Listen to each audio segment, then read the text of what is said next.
In the last video we saw about front-end web development. So in this video we are going to install a text editor, which is Atom Text Editor. Head over to your browser and search for Atom Text Editor in your search bar. Hit enter. Click on the first result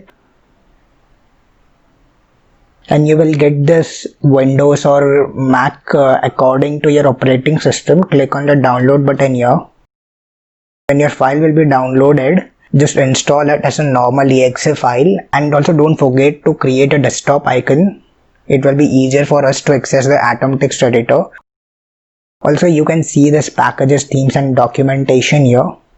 You can use many packages for your Atom Text Editor. One of my suggestion will be Atom-Beautify. It just beautifies your HTML and CSS. And there are documentation about the API reference and the Atom Text Editor. So we'll start our front end part in the next video. I will see you there.